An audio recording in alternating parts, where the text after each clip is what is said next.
Good morning class. Let's try chemistry. आज हम एक न्यू टॉपिक स्टार्ट करने जा रहे हैं, अपना new chapter, that is amines. Amines chapter में हम लोगों को सबसे पहले ये सीखना पड़ेगा बच्चा कि अमाइंस होते क्या हैं। आपने अमोनिया सुना होगा, अमोनिया NH3 होता है, इसके पास एक लोन पेयर होता है। ठीक है, जब इसमें से एक हाइड्रोजन को रिमूव कर दिया जाता है तो ये अमाइन बन जाता है, इट्स अ अमाइन।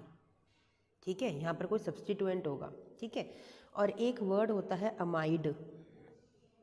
अमाइड क्या होता है? जब आपका ये NH2 ग्रुप किसी कार्बोनिल ग्रुप के साथ अटैच होता है, यहाँ पे कोई कार्बोनिल ग्रुप होता है और फिर यहाँ पे NH2 होता है, तो इससे बोला जाता है अमाइड। इस ग्रुप को अमाइड बोला जाता है। ठीक है, और ये होता है अमाइन। ठीक है, समझ में आया? अब देखिए, जब हम नाइट्रोजन से उसके हाइड्रोजन्स को रिमूव करते हैं तो वहाँ से फॉर्मेशन होता है आपका primary, secondary and tertiary amines का। कैसे? अगर एक अल्काइल ग्रुप लगा है आपके इस अमाइन ग्रुप से तो इसे बोला जाता है प्राइमरी अमाइन।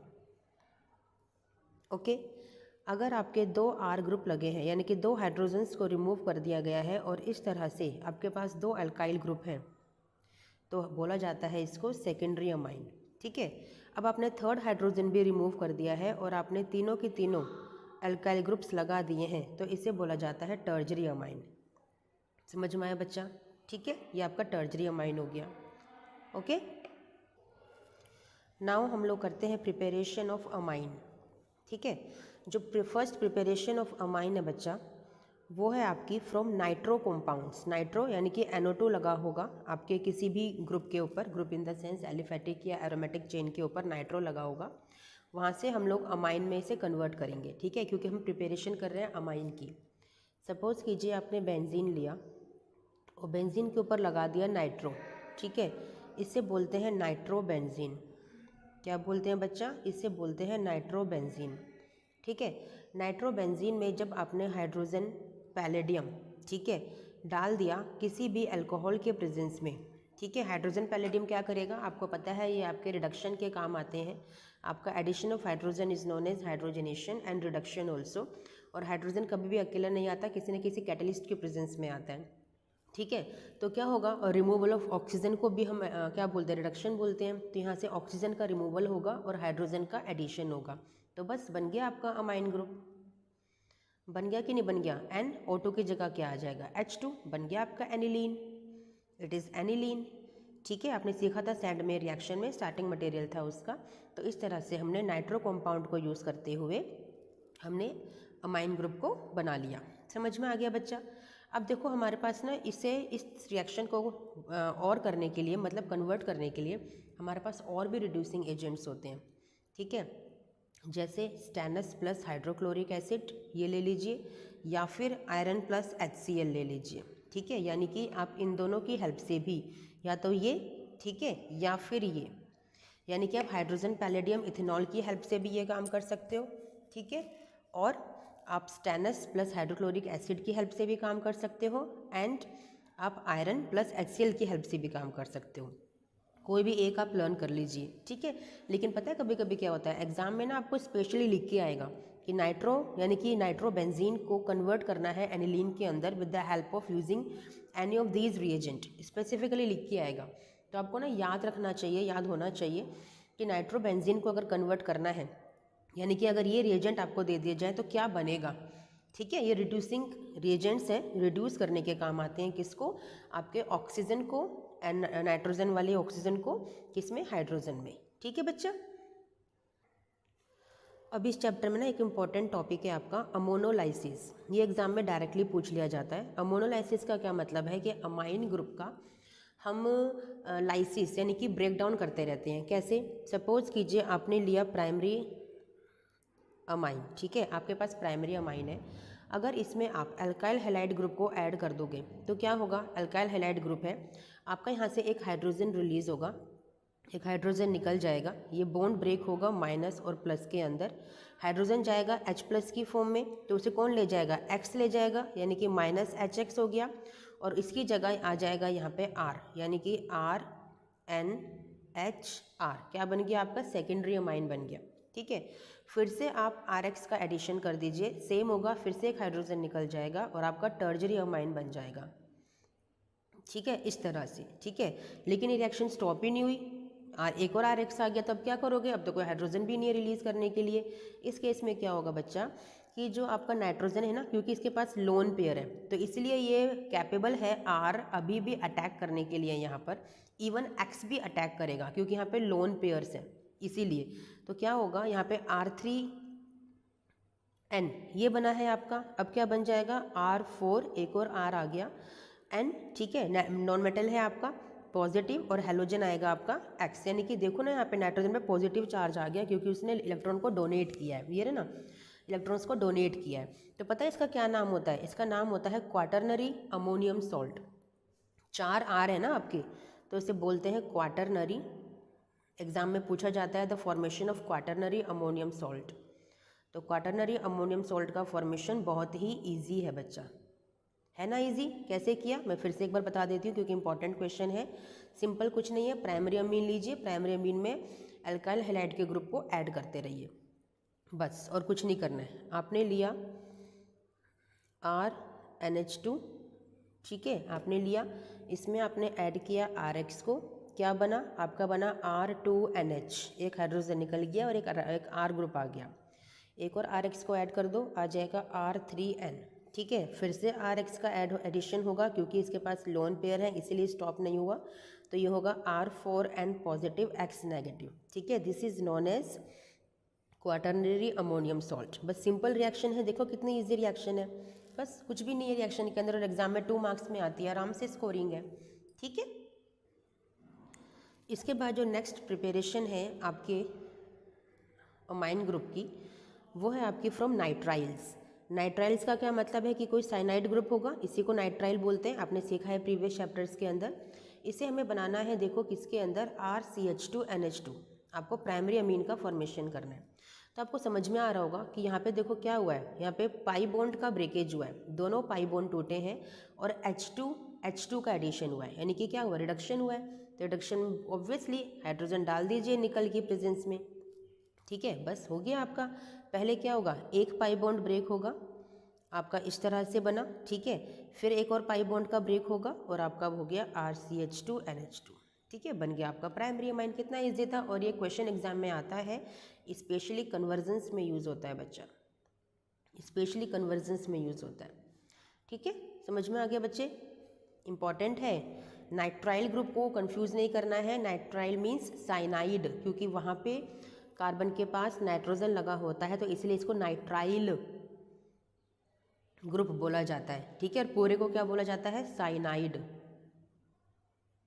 ठीक है, जिसमें कि दोनों ही केसेस में कार्बन नाइट्रोजन के बीच ट्रिपल बॉन्ड होता है। ठीक है, चलिए नेक्स्ट है आपका फ्रॉम अमाइड। अमाइड मैंने बताया था आपको कि कार्बोनिल ग्रुप के साथ आपका NH2 ग्रुप लगा होगा तो इसे बोला जाता है अमाइड। ये आपका अमाइड है, तो अमाइड को कन्वर्ट करना है अमाइन के अंदर, RCH2NH2। ठीक है, इसमें कन्वर्ट करना है, सिंपल फिर से आपको दिख रहा है। लेकिन पता है यहाँ पे क्या है, आप सिंपल हाइड्रोजन के एडिशन से रिएक्शन नहीं कर सकते। क्यों नहीं कर सकते सिंपल हाइड्रोजन के एडिशन से ये रिएक्शन बच्चा? क्योंकि यहाँ पे जो कार्बोनिल ग्रुप है उसको आपको रिमूव करना है, this carbonyl group has to be removed. तो इसके लिए आपको स्ट्रॉन्ग रिड्यूसिंग एजेंट डालना पड़ेगा, that is lithium aluminium hydride, और इसके बाद आपको इसके साथ हाइड्रोलाइसिस भी करना पड़ेगा। Then you can remove this CO। CO का मतलब आपने डबल बॉन्ड ऑक्सीजन के बॉन्ड को ब्रेक किया है, इस तरह से आपका बॉन्ड है ना। देखो आपके पास ये NH2 तो है, ठीक है, आपके पास ये C भी है, ये R भी है। आपको सिर्फ और सिर्फ क्या करना है, ये H2 ग्रुप को लेके आना है और इस डबल बॉन्ड O को हटाना है। तो बस ये पाई बॉन्ड ब्रेक हुआ और यहाँ पे लिथियम एल्यूमिनियम हाइड्राइड ने क्या किया, आपको 2 हाइड्रोजन दे दिए और आपने उसका एडिशन कर दिया, removal of oxygen and addition of hydrogen. Simple है बच्चा, ठीक है, इजी है। रिएक्शंस ये कन्वर्जन में यूज़ होती हैं। ठीक है, ये एक नेमिंग रिएक्शन भी होती है आपकी, हॉफमैन ब्रोमोमाइड डिग्रेडेशन रिएक्शन, जिसमें आप प्राइमरी अमीन का फॉर्मेशन करते हो, उसमें कार्बोनिल ग्रुप को ही हटाते हो बाय यूजिंग नेमिंग रिएक्शन। ठीक है, चलिए हम करेंगे अभी। उससे पहले हम लोग एक रिएक्शन करने जा रहे हैं, that is Gabriel phthalimide synthesis. ठीक है, थैलेमाइड के अंदर PH आपका साइलेंट होता है, इट्स अ थैलइमाइड सिंथेसिस रिएक्शन। ठीक है, नाम थोड़ा बच्चों को अजीब सा लगता है बट कुछ भी नहीं है इसके अंदर। गैब्रियल साइंटिस्ट का नेम है और थैलेमाइड आपका रिएक्टेंट है जिसकी हेल्प से आप सिंथेसिस करते हो प्राइमरी अमीन का। ठीक है, कैसे करेंगे देख लीजिए बच्चा। आपका जो रिएक्टेंट है दैट इज़ एक बेंजीन ग्रुप है आपके पास। ठीक है, इस बेंजीन के 2 एडजेसेंट कार्बन पर आपका कार्बोनिल ग्रुप है। ठीक है, और ये दोनों ही कार्बन अटैच हैं आपके नाइट्रोजन के साथ और यहाँ पे एक हाइड्रोजन है। यहाँ पे आपको ऐड करना है रिएजेंट के तौर पे पोटेशियम हाइड्रोक्साइड। क्या होगा, यहाँ पे ये वाला बॉन्ड ब्रेक होगा प्लस माइनस, यहाँ पे आपका ये वाला बॉन्ड ब्रेक होगा माइनस प्लस। आपका जो HOH है वो तो वाटर के फॉर्म में रिलीज हो जाएंगे और N और K का बॉन्ड आपका बन जाएगा। C double bond O adjacent carbon पे है, C डबल बॉन्ड O, ये दोनों का बॉन्ड नाइट्रोजन के साथ है नेगेटिव और K आएगा आपका पॉजिटिव की फॉर्म में, मेटल नॉन मेटल का बॉन्ड है। अब आपको ऐड करना है एक RX अल्काइल हैलाइड का मॉलिक्यूल। ठीक है, सिमिलरली आपका यहाँ पे बॉन्ड ब्रेक होगा माइनस प्लस, वहाँ पे माइनस प्लस ऑलरेडी है, आपका क्या हो जाएगा simple C double bond O, C double bond O। ठीक है, ये आपका बॉन्ड है नाइट्रोजन के साथ जिसके पास आ जाएगा R और ये माइनस KX हो जाएगा। ठीक है ना, ये K और ये X माइनस होके निकल जाएंगे। अब आपको ऐड करने हैं 2 molecules of sodium hydroxide. NaOH के 2 मॉलिक्यूल्स आपको ऐड करने हैं बच्चा। ठीक है, 2 NaOH के मॉलिक्यूल क्यों ऐड किए हैं, क्योंकि यहाँ पर ये बॉन्ड ब्रेक होगा ONA की फॉर्म में और ये प्लस और ये माइनस। ठीक है, और यहाँ से ये दोनों के दोनों बॉन्ड यहाँ से ब्रेक हो जाएंगे। अब क्या होगा आपका यहाँ पे C double bond O, C double bond O और इन दोनों के बॉन्ड्स क्या हो गए अलग अलग हो गए। यहाँ पे आ जाएगा ONA, यहाँ पे भी आ जाएगा ONA। ठीक है, 2 लगाए ना हमने। ठीक है, और आपका बाकी क्या बना देखो, एक NR है आपके पास यानी कि RN है और ये कितने H हैं आपके पास 2 H हैं RNH2। क्या बन गया बच्चा जो बना रहे थे हम, it's a primary amine. RNH2 primary amine का फॉर्मेशन हो गया बच्चा, समझ में आया, it's a formation of primary amine. ठीक है, चलिए क्या रिएक्शन थी, गैब्रियल थैलेमाइड सिंथेसिस रिएक्शन थी। हमने क्या यूज़ किया, थैलेमाइड को यूज़ किया। पहले क्या डाला पोटेशियम हाइड्रोक्साइड, फिर क्या डाला आपने एक अल्काइल हैलाइड, फिर क्या डाला आपने सोडियम हाइड्रोक्साइड। बस आपने ये 3 रिएजेंट्स को यूज़ किया है। क्या यूज़ किया है आपने, ये 3 रिएजेंट्स को यूज़ किया है बस। आप डायरेक्टली भी रिएक्शन कर सकते हो, सिंपल थैलेमाइड के अंदर इन 3 रिएजेंट्स को डाल दो और अपना फाइनल डिजायर्ड प्राइमरी अमीन लिख दो बस, और कुछ भी नहीं। ठीक है, वैसे भी आप कर सकते हो, बट कभी कभी रिएक्शन 3 मार्क्स में आ जाती है, 2 मार्क्स में आ जाती है, तो आपको ये पूरा आना चाहिए बच्चा। ठीक है, बाकी आपकी मर्जी है कि आपको सफिशिएंट लगता है कि मुझे एक ही नंबर चाहिए तो बस आप डायरेक्ट रिएक्शन को लर्न कर लीजिए। ठीक है बच्चा, चलिए इसके बाद जो रिएक्शन आपको करनी है दैट इज, जिसका मैं जिक्र अभी कर रही थी, that is Hofmann bromamide, Hofmann bromamide degradation reaction. हर वर्ड का अपना एक मीनिंग है। ठीक है, हॉफमैन साइंटिस्ट का नेम है, ब्रोमअमाइड यानी कि amide group RCONH2, amide group के साथ आपको ये ब्रोमीन यूज़ करना है। ठीक है, और डिग्रेड करना है। डिग्रेड क्या करोगे आप, इस CO ग्रुप को, CO ग्रुप यहाँ से निकल जाएगा। कैसे निकलेगा, एक NaOH और ऐड कर दीजिए यहाँ पर और क्या बनेगा आपका RNH2, प्राइमरी अमीन का फॉर्मेशन हो गया। साथ में आपके कुछ बाय प्रोडक्ट्स भी बनते हैं, उनका कोई यूज़ नहीं है, no need to waste your time. ठीक है, क्या किया आपने, सिंपल यहाँ पे डिग्रेड किया इस CO ग्रुप को और RNH2 का बॉन्ड आपस में बन गया। आपका Gabriel phthalimide synthesis reaction and Hofmann bromamide degradation reaction, दोनों आपके सिर्फ और सिर्फ प्राइमरी अमीन के फॉर्मेशन के लिए यूज़ की जाती हैं। ये दोनों 2 मार्क्स में क्वेश्चन भी आता है एग्जाम के अंदर। ठीक है, समझ में आ गया बच्चा, कितनी इजी रिएक्शन थी, सिंपल CO ग्रुप का डिग्रेडेशन हो गया। कैसे डिग्रेडेशन हुआ, ब्रोमीन प्लस सोडियम हाइड्रोक्साइड की हेल्प से। ठीक है बच्चा, चलिए आपको समझ में आ गया ये भी। यस बच्चा, जो प्रिपरेशन है हमारी वो सारी ख़त्म हो चुकी है। ठीक है, यही प्रिपरेशन थी, बस इतनी सी जो आपको करनी थी अमाइंस के लिए। ठीक है बच्चा, अब जो आपको प्रॉपर्टीज़ करनी है, इसके बाद हमें करनी है प्रॉपर्टीज़। ठीक है, प्रॉपर्टीज़ के अंदर बच्चा सबसे पहले जो इम्पोर्टेंट प्रॉपर्टी है वो है आपका that is your boiling point order. ठीक है, कुछ फिजिकल प्रॉपर्टीज़ आपको स्टडी करनी है। सबसे पहले बॉइलिंग पॉइंट का ऑर्डर कैसे होता है। अब देखो, जैसे कि बच्चा आप लोगों ने देखा कि प्राइमरी अमीन में आपके पास एक अल्काइल ग्रुप होता है। ठीक है, सेकेंडरी अमीन में आपके पास 2 अल्काइल ग्रुप होते हैं और टर्जरी अमीन में आपके पास 3 अल्काइल ग्रुप्स होते हैं। ठीक है, इस तरह से होता है। ओके, ये है। तो जैसे कि आपको पता है कि जो ये आपके हाइड्रोजन हैं, ये जो हाइड्रोजन्स हैं ये आपके हाइड्रोजन बॉन्डिंग के लिए रिस्पॉन्सिबल होते हैं। यहाँ पर 2 हाइड्रोजन बॉन्ड्स हैं, यहाँ पर 1 हाइड्रोजन बॉन्ड है। ठीक है, और यहाँ पर कोई भी हाइड्रोजन बॉन्ड नहीं है, नो हाइड्रोजन बॉन्ड। अब जब आपने देखा कि जितने ज़्यादा हाइड्रोजन बॉन्ड होंगे तो उतनी ही स्ट्रॉन्ग हाइड्रोजन बॉन्डिंग होगी। भाई, जितने ज़्यादा हाइड्रोजन बॉन्ड होंगे उतनी ज़्यादा हाइड्रोजन बॉन्डिंग होगी, यही होगा बच्चा।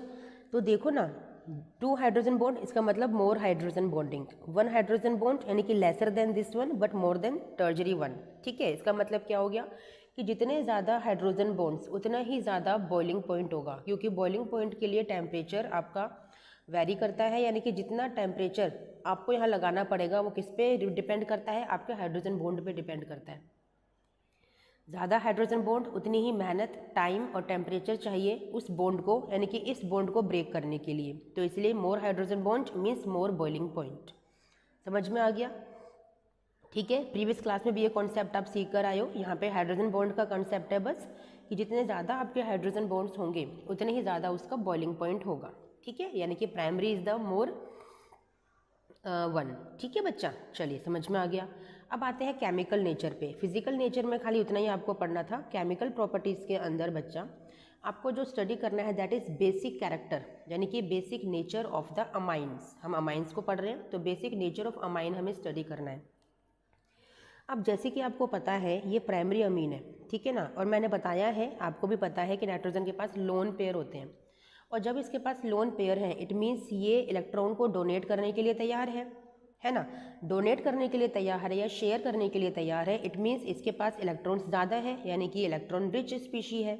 और जब भी कोई इलेक्ट्रॉन रिच स्पीशी होती है तो वो एज अ बेस एक्ट करती है। आपको पता है एसिड की तरह कौन एक्ट करता है, यानी कि एसिडिक नेचर किसका होता है, जिसमें आपके इलेक्ट्रॉन डेफिशिएंसी होती है, जहाँ इलेक्ट्रॉन डेफिशिएंसी होती है। बट आपके पास तो यहाँ पे इलेक्ट्रॉन की एफिशिएंसी है, इलेक्ट्रॉन रिच है, it means it is here acting as a base. ठीक है, चलिए आपको समझ में आ गया कि हमारा जो अमाइन है वो एक बेस की तरह एक्ट करता है। ठीक है, अब जब अमाइन बेस की तरह एक्ट करता है तो इसकी रिएक्शन अगर किसी एसिड के साथ कराओगे तो क्या होगा भाई, क्या होगा भाई, बेस ने एसिड के साथ रिएक्ट किया तो ऑब्वियसली सॉल्ट का फॉर्मेशन होता है। पता है आप लोगों को, बचपन से 10th क्लास से पढ़ते आ रहे हो ये चीज़। तो क्या बनेगा यहाँ पे, यहाँ बनेगा आपका RNH3 पॉजिटिव X नेगेटिव। आपका ये सॉल्ट यहाँ पे क्रिएट हो गया। कैसे क्रिएट हुआ ये सॉल्ट, आपके पास ये R ग्रुप है, ये R ग्रुप है, इस लोन पेयर ने शेयर किया इलेक्ट्रॉन को हाइड्रोजन के साथ, ठीक है, और आपका X अलग से यहाँ पर इसके साथ अटैच हो गया। तो इस तरह से ये बना आपका एक सॉल्ट का फॉर्मेशन हुआ। ठीक है, ये तो एलिफेटिक अमाइन के लिए था, प्राइमरी अमाइन के लिए भी ऐसा ही होता है। ये आपका प्राइमरी अमाइन है दैट इज़ एनिलीन, इसके पास भी लोन पेयर है, इसकी भी रिएक्शन अगर आप एसिड के साथ कराते हो तो सिमिलरली आपका अमोनियम सॉल्ट ही फॉर्मेशन होगा। कैसे होगा, आपका यहाँ पे NH3 positive and Cl negative, तो आपका फिर से एक सॉल्ट का फॉर्मेशन हो गया। ठीक है, ये चीज़ आपको पता है कहाँ पे इंपॉर्टेंस दिखाएगी या इंपॉर्टेंस आपको शो करेगी, आपका फ्रिडल क्राफ्ट रिएक्शन में। जहाँ पे फ्रिडल क्राफ्ट रिएक्शन आप करते हो ना, अपने किसी भी रिएक्टेंट की रिएक्शन करते हो लुईस एसिड के साथ, तो वहाँ पे रिएक्शन नहीं होगी, स्टॉप हो जाएगी। क्यों, क्योंकि वहाँ पे सॉल्ट का फॉर्मेशन होगा, और फ्रिडल क्राफ्ट में सॉल्ट का फॉर्मेशन नहीं होता है, वहाँ पे ऑर्थो पैरा डायरेक्टिंग प्रोडक्ट्स बनते हैं। तो इसीलिए जो आपके अमाइंस होते हैं वो आपके फ्रिडल क्राफ्ट रिएक्शन शो नहीं करते। ये क्वेश्चन है, एग्जाम में आता है, बोर्ड एग्जाम में 2 मार्क्स का।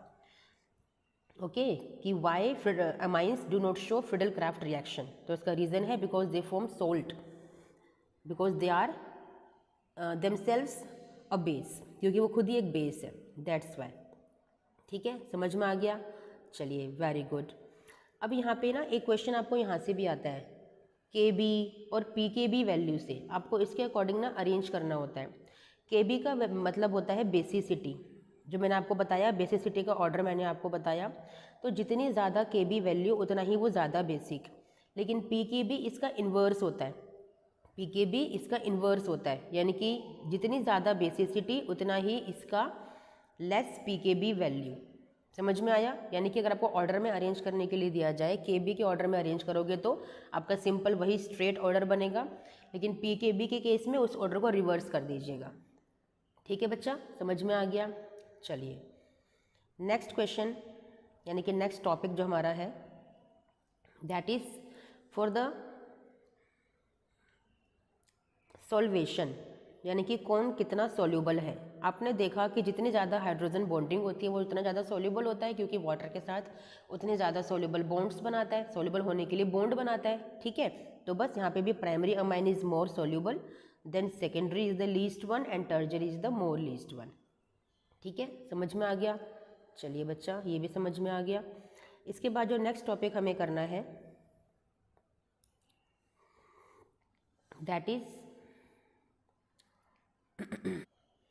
Most important test that is carbylamine reaction. Carbylamine जिसे हम आइसोसाइनाइड टेस्ट भी बोलते हैं, क्योंकि इसमें आइसोसाइनाइड का फॉर्मेशन होता है। ठीक है, बहुत इंपॉर्टेंट टेस्ट है। क्या करते हैं, प्राइमरी अमीन एक्चुअली ये वाली रिएक्शन दिखाता है। ठीक है, प्राइमरी अमीन की रिएक्शन आप लोग करते हो किसके साथ? क्लोरोफॉर्म के साथ। साथ में आपको पोटेशियम हाइड्रोक्साइड चाहिए, क्या फॉर्म करके देगा आपको? जो ये RNH2 ग्रुप है ये बना के देगा RNC, इट इज़ आइसोसाइनाइड। यहाँ पे एक फाउल स्मेल आती है। ठीक है, फाउल स्मेलिंग सब्सटेंस का फॉर्मेशन होता है विच इज़ दिस आइसोसाइनाइड। तो ये टेस्ट है आपका, केमिकल टेस्ट है जिसे हम परफॉर्म करते हैं to differentiate between primary, secondary and tertiary amines. Only primary amines give this test, secondary and tertiary amines do not give this test. Okay, तो ये टेस्ट है हमारा कार्बिल अमीन और आइसोसाइनाइड। कंफ्यूज मत होइएगा, किसी भी नाम से रिएक्शन आ सकती है, तो आपको याद होना चाहिए। ठीक है बच्चा, चलिए इतना आपको समझ में आ गया। नाउ द नेक्स्ट टेस्ट जो इम्पॉर्टेंट है that is Hinsberg test. Hinsberg एक रिएजेंट का नाम है यहाँ पे, जिसका स्ट्रक्चर होता है बेंजीन सल्फोनिल क्लोराइड। ये आपका एक रिएजेंट है। ठीक है, एक केमिकल है बेंजीन सल्फोनिल क्लोराइड, इसी का नाम है हिंसबर्ग रिएजेंट, साइंटिस्ट का नाम है हिंसबर्ग। ठीक है, इसकी रिएक्शन कराते हैं हम लोग प्राइमरी अमीन से। आप प्राइमरी अमीन से रिएक्शन कराइए सबसे पहले इसकी। ये प्राइमरी अमीन है आपका। ठीक है, NH2R है। अब देखिए यहाँ पर क्या होगा बच्चा, ये जो क्लोरीन है ना, इस हाइड्रोजन से बॉन्ड बना के यहाँ पे -HCl हो जाएगा, और बाकी चीज़ों को ज्वाइन कर दीजिए, बेंजीन सल्फोनिल। ठीक है, यहाँ पर क्लोराइड तो रहा नहीं, इसका बॉन्ड बनेगा नाइट्रोजन के साथ, दिस इज दिस वन। ठीक है, अब आपको जो ये हाइड्रोजन दिख रहा है ना, ये हाइड्रोजन यहाँ पे एसिडिक हाइड्रोजन है। This hydrogen is acidic hydrogen. क्यों है एसिडिक हाइड्रोजन? बिकॉज यहाँ पे इसके पास लोन पेयर है। ठीक है, और नाइट्रोजन आपका इलेक्ट्रोनेगेटिव है, ऑक्सीजन आपका इलेक्ट्रोनेगेटिव एलिमेंट है, सल्फर आपका इलेक्ट्रोनेगेटिव एलिमेंट है, इतने सारे इलेक्ट्रोनेगेटिव एलिमेंट है, नाइट्रोजन भी है। तो ये सब के सब क्या करेंगे ना, हाइड्रोजन से इलेक्ट्रॉन खींचने की कोशिश करेंगे। अब जब खींचेंगे तो हाइड्रोजन पे क्या हो गया, इलेक्ट्रॉन की कमी आ गई। तो ये एक एसिडिक नेचर शो करता है, जिसकी वजह से आपका जो ये पूरा का पूरा कंपाउंड है ना जो फॉर्म हुआ है that is an ethyl benzene sulphone amide. याद करने की ज़रूरत नहीं है, ये पूरा का पूरा जो एक कंपाउंड है ये आपका सोल्यूबल होता है इन एल्केलाइज। एल्केलाइज क्या होते हैं? आपके वाटर सोल्यूबल बेसिस। क्या होते हैं एल्केलाइज? वो बेसिस जो वाटर सोल्यूबल होते हैं, यानी कि जिन्हें वाटर में सोल्यूबल यानी कि आराम से घोल सकते हो, वो आपके एल्केलाइज होते हैं। तो ये था आपका प्राइमरी अमीन के लिए। ठीक, यानी कि प्राइमरी अमीन टेस्ट देता है कौन सा वाला? हिंसबर्ग टेस्ट देता है। और डिफरेंस क्या है इसका? डिफरेंस ये है, यानी कि डिफरेंस इन द सेंस क्या खासियत है? खासियत ये है कि जो उसका प्रोडक्ट बनता है वो एसिडिक हाइड्रोजन रखता है, जिसकी वजह से वो सोल्यूबल इन एल्केलाई है। ठीक है, अब इस बेंजीन सल्फोनिल क्लोराइड की जरा रिएक्शन करके देखते हैं सेकेंडरी अमीन के साथ, तो क्या होगा। ठीक है, सेकेंडरी अमीन से रिएक्शन करके देखिए, ये सेकेंडरी अमीन है। ठीक है, क्या होगा, ये वाला HCl फिर से रिमूव हो जाएगा और बाकी ज्वाइन कर दीजिए सारी चीज़ें।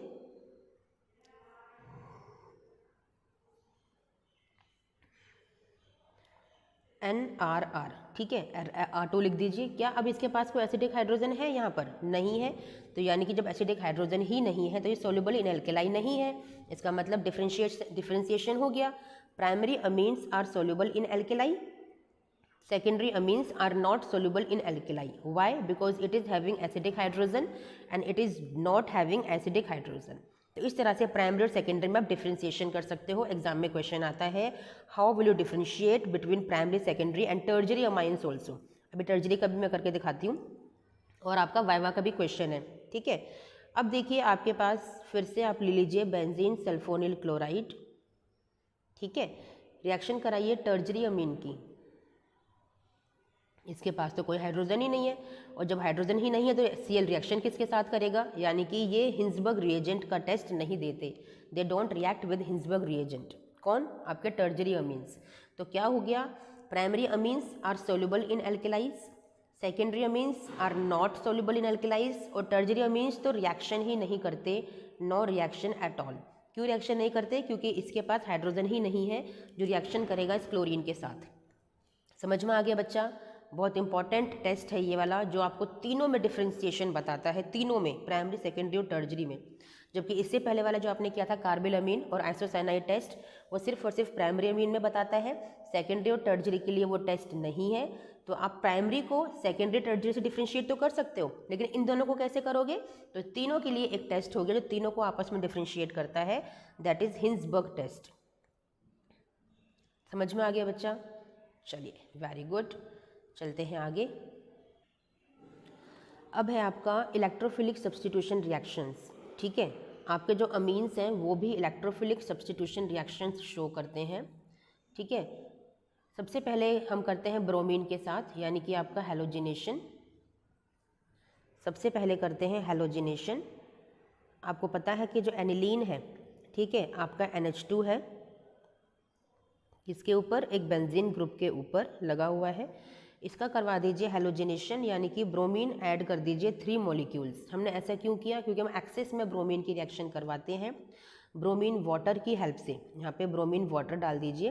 क्या होगा? आपके 3 ब्रोमीन मॉलिक्यूल आपकी ऑर्थो पैरा पे लग जाएंगे। इलेक्ट्रोफिलिक में यही तो होता है। यहाँ पे NH2 एज इट इज़ रहेगा और यहाँ पे आपके ब्रोमो, ब्रोमो और ब्रोमो लग जाएंगे, ठीक है। तो क्या बन गया? इट्स अ 2,4,6 ट्राइब्रोमो एनिलीन, ठीक है, 2,4,6 ट्राइब्रोमो, और ये है आपका एनिलीन। समझ में आया? हमने एक्सेस में ब्रोमिनेशन किया है, ओके। यहाँ एक्सेस में ही ब्रोमिनेशन होता है बच्चा, ठीक है। चलिए, इतना आपको समझ में आ गया। इसके बाद करते हैं नाइट्रेशन, ठीक है। आप अलग अलग यहाँ पे नहीं बना सकते। अब नाइट्रेशन के लिए आपको फिर से एनिलीन लेना है, ठीक है। नाइट्रेशन के लिए आपको पता है कॉन्सेंट्रेटेड नाइट्रिक एसिड डाल दीजिए, ठीक है, with the help of concentrated sulphuric acid. आपको पता है ऑर्थो पैरा प्रोडक्ट्स आपके बनते हैं, ठीक है, लेकिन यहाँ पे एक और चेंज है कि यहाँ पर ऑर्थो नाइट्रो बनेगा। यहाँ से नाइट्रिक से नाइट्रो निकलता है ना, मैंने सिखाया था, OH negative plus NO2 positive. तो आपका ये इलेक्ट्रोफाइल आपको मिल गया, ठीक है। एक बना ऑर्थो, एक बनेगा पैरा, जो आपके एज यूजुअल हमेशा से बनते आए हैं। यहाँ पे एक चेंज और है कि यहाँ पर एक मेटा प्रोडक्ट भी बनता है, यस। और मेटा की जो परसेंटेज है वो भी अच्छी खासी है, जबकि ऑर्थो वाले से कम परसेंटेज है इसकी, ठीक है। यहाँ पे मेटा नाइट्रो भी बनता है, ठीक है। तो ये आपका कन्वर्जन में यूज़ होता है। मेटा नाइट्रो अगर आपको बनाना है तो उसके लिए आप एनिलीन का नाइट्रेशन करवा दीजिए H2SO4 के साथ। बट आपका मेजर ये पैरा वाला ही रहने वाला है, यहाँ पे उसकी परसेंटेज ज़्यादा है। समझ में आ गया बच्चा? ठीक है, चलिए, ये आपको समझ में आ गया।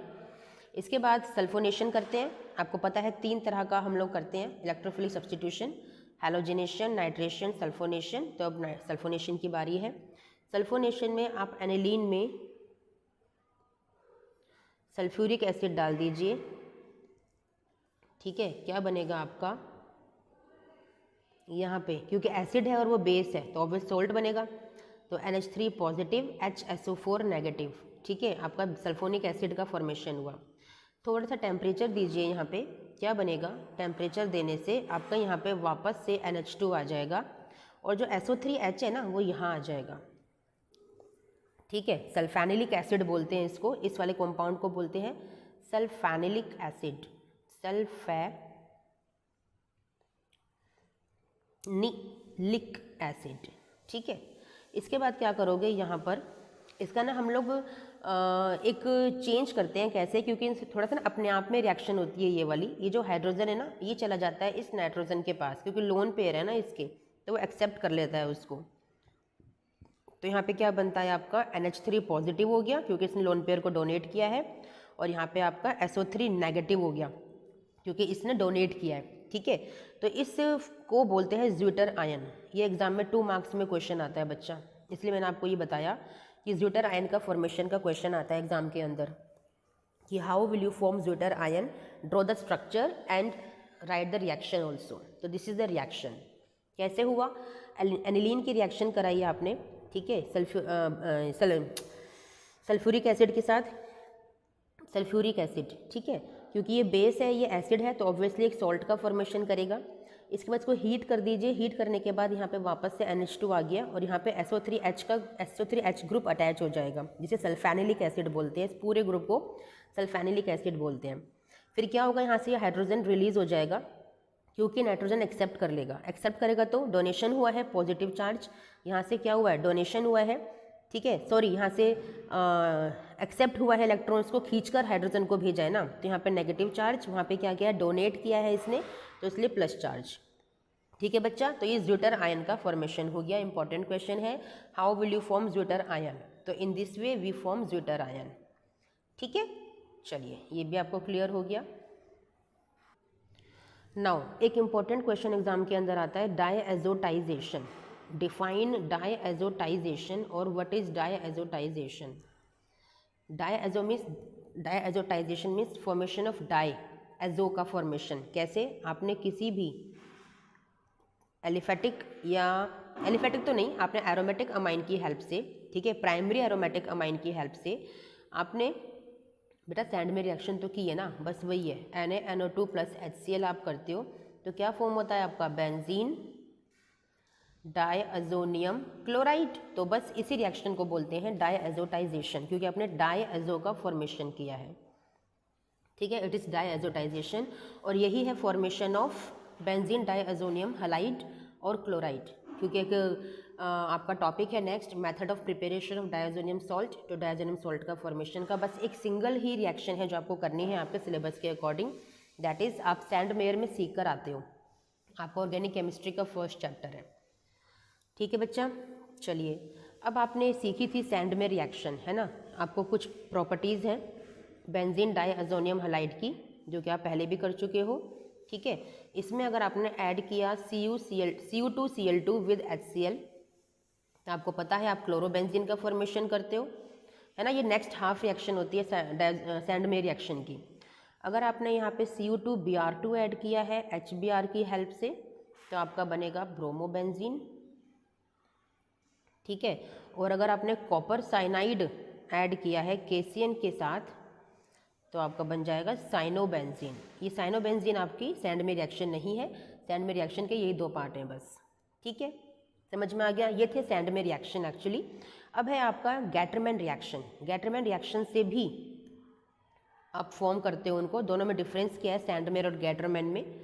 रिएक्टेंट तो दोनों में सेम है, N2 पॉजिटिव Cl नेगेटिव। ठीक है, वहाँ पे आप Cu2Cl2 विद HCl लेते हो, यहाँ पे सिर्फ कॉपर विद HCl लोगे। ठीक है, ये डिफरेंस है बस खाली, और फॉर्म आपका क्लोरोबेंजीन ही होगा। ठीक है, यहाँ पे भी आप कॉपर + HBr लेते हो तो आपका ब्रोमोबेंजीन ही फॉर्म होता है। बस गैटरमैन साइंटिस्ट थे हमारे, उन्होंने कुछ अलग करके दिखाना था, तो Cu2Cl2 ना लेने की जगह सिर्फ Cu लिया और क्लोरोबेंजीन को फॉर्म करके दिखाया। देखो भैया हम भी रिएक्शन कर सकते हैं आपकी तरह, लेकिन आपसे कुछ अलग हटके। तो बस ये सिंपल रिएक्शन थी। ठीक है बच्चा, समझ में आ गया। चलिए, ये थी गैटरमैन रिएक्शन। और भी रिएक्शंस हैं इसकी, जैसे कि इस बेंजीन डायज़ोनियम क्लोराइड में अगर आप पोटेशियम आयोडाइड को डाल देते हो तो क्या फॉर्म हो जाएगा आपका, आयोडोबेंजीन बन जाएगा। कैसे बन जाएगा? पोटेशियम आयोडाइड को डाल के आपका आयोडोबेंजीन फॉर्म हो जाएगा। अगर इसमें डाल देते हो HbF4 टेट्राफ्लोरोबोरेट नाम है इसका, फ्लोरोबोरिक एसिड भी बोलते हैं। ठीक है, तो क्या बन जाएगा आपका, फ्लोरोबेंजीन बन जाएगा। देख लीजिए आप, आयोडोबेंजीन फ्लोरोबेंजीन भी बना सकते हो। क्लोरोबेंजीन ब्रोमोबेंजीन तो बन ही रहे हैं, लेकिन ये किसी नेमिंग रिएक्शन के अंदर नहीं आते दोनों, ये आपके सिंपल रिएक्शंस हैं। ठीक है बच्चा, चलिए इतना आपको समझ में आ गया। अब लास्ट टॉपिक है इस चैप्टर का, दैट इज कपलिंग रिएक्शन। ठीक है, कपलिंग रिएक्शन का मतलब क्या है कि कपल्स को यूज़ करते हुए रिएक्शन को हमने किया है। ठीक है, कैसे? आपने लिया बेंजीन डायअज़ोनियम क्लोराइड, है ना, और यहाँ पे लिया आपने फिनॉल, और इसके पास इसका हाइड्रोजन है। आपने रिमूव किया इस HCl को, -HCl, और बाकी सारा अटैच हो गया। ठीक है, ऑब्वियसली यहाँ पाई बॉन्ड ब्रेक होगा, N डबल बॉन्ड N,